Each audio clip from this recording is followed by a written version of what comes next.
If you have seen my video, The Secret Step-by-Step Guide to Learn Hacking, then you probably know that I'm a huge fan of the game Guild Wars 2. And now that I talked so much about my bachelor's degree, doing IT security, playing CTFs, going to security conferences, and getting a job as a freelance penetration tester, I need to be a bit honest with you and talk about gaming.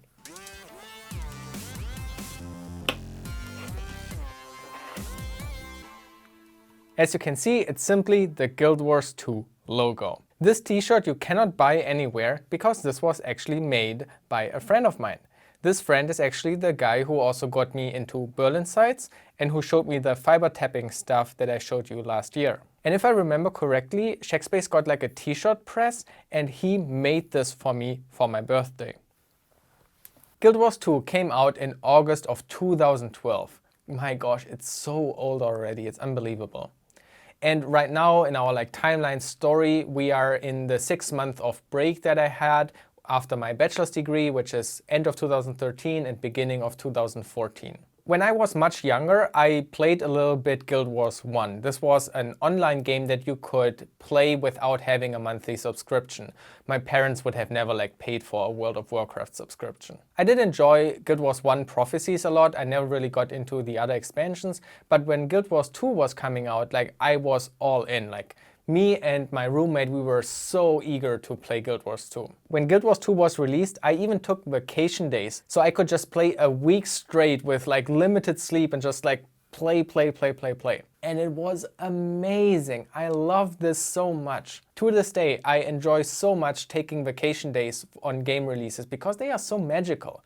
Especially in an online game like Guild Wars 2, where nobody really had explored the world yet. This was crazy. In online games, when you level up and you progress to new areas and you see other people running around, you know they are idiots like you because they have just also spent 20 hours on this game. And so you would keep running into the same people while you start to explore more and more of this world.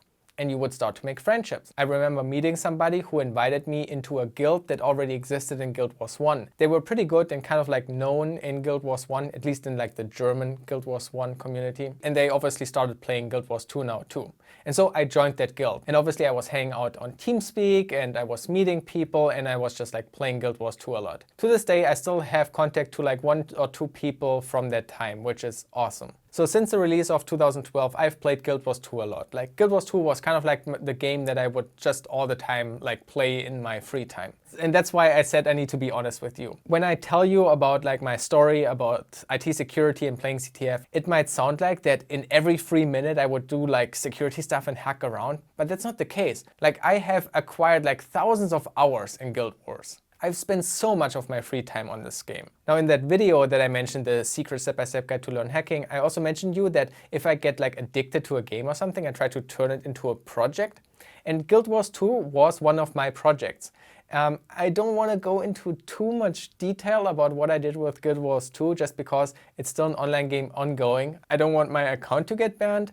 But basically, for example, I was very active in the beginning of reverse engineering the trading post. Very early on, I figured out the API to query item prices in the trading post. So this was something where I could apply my web security knowledge, how to work with web proxies and how to debug APIs and then how to write code to interact with these APIs. You know, this is kind of using CTF knowledge and web development knowledge and web hacking knowledge to kind of analyze this API that the trading post is using. So that was really, really fun.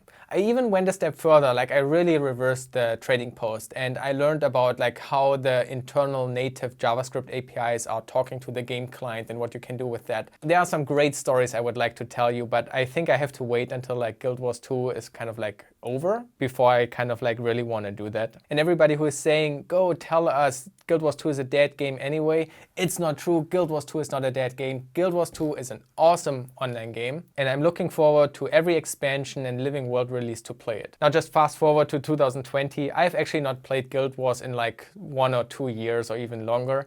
I played the last expansion and I played half of the last Living World, but I really am not really caught up with the story. But I'm still following, for example, example, Wooden Potatoes on YouTube and the new Guild Wars lore stuff. And I always go through these phases where I'm very obsessed with a topic. So sometimes I have very Guild Wars 2 obsessed times, and then I have times where I'm like very obsessed with something else. Anyway, I'm all over the place on this timeline here right now. I need to go back to the end of 2013 and, you know, my 6 month of break. So in the last video I mentioned that I had huge plans for my 6 month. You know, being in university, dual study program, doing my bachelor's degree, there was not much free time to really like deep dive into topics I wanted and doing like war games and stuff like that. And that sucked. And so I had these huge plans of stuff that I wanted to do in my break.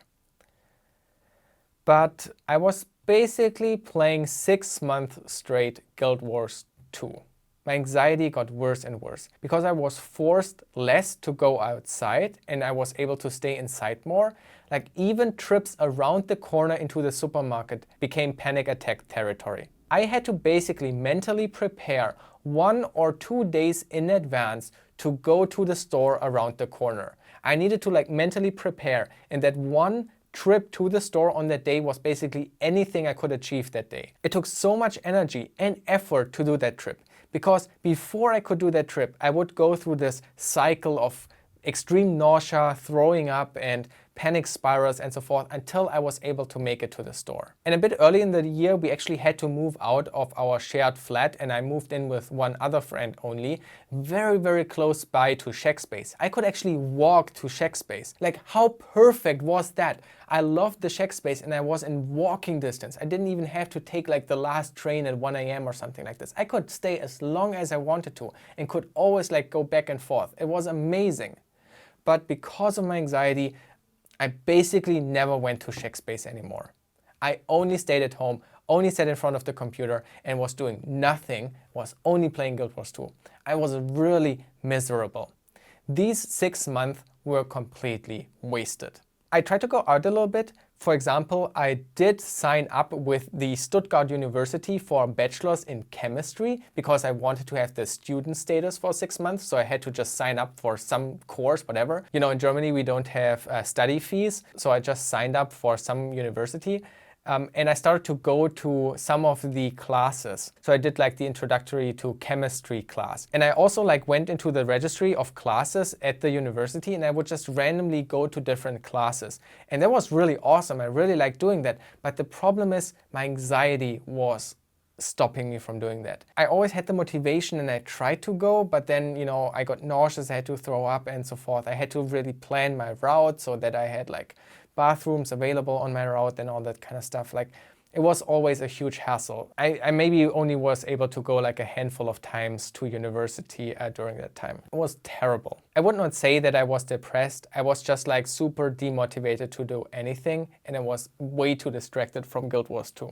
So these 6 months were kind of wasted. I didn't do shit during that time. And I basically had zero progress in terms of like security or anything. And my takeaway from this time was that I never ever want to have like 6 months of break. I used to romanticize with the ability to like take 6 months off or take a year break and do just something you want to do.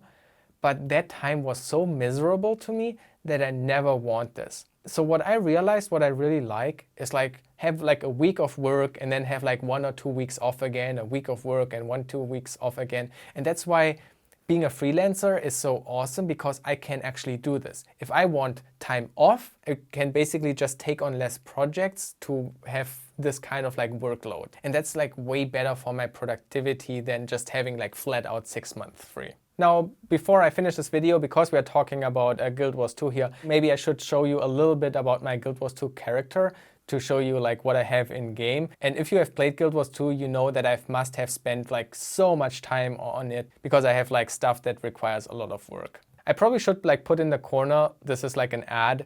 If you don't know, German regulations require you to mark something an ad if it's overly positive, even if you don't get paid or anything like that, just because maybe there could be some bias involved. And I've been like hailing Guild Wars 2. I'm really looking forward to Guild Wars 2 future releases. I'm excited always when like new story stuff comes out. Go check out Wooden Potatoes on YouTube. He's an awesome creator who has done a lot of videos on Guild Wars, but he has also amazing Let's Plays from Final Fantasy, and also he started with the Elder Scrolls series. He is really, really good at Let's Plays. He has a very different style because he researches the games a lot and creates a very, very good experience for Let's Plays. It's really awesome. He's a creator who really tries to make it work on YouTube, and you know, he's not as big, so check him out, check out his Patreon or something, you know. I started watching him before I ever had a YouTube channel, so now that I have like this big of an audience, being able to shout out his channel or something is kind of like a dream come true. So, you know, go support him. He needs that support more than I do. Anyway, Guild Wars 2, good times, and a bad game for anybody with an addictive personality like I have.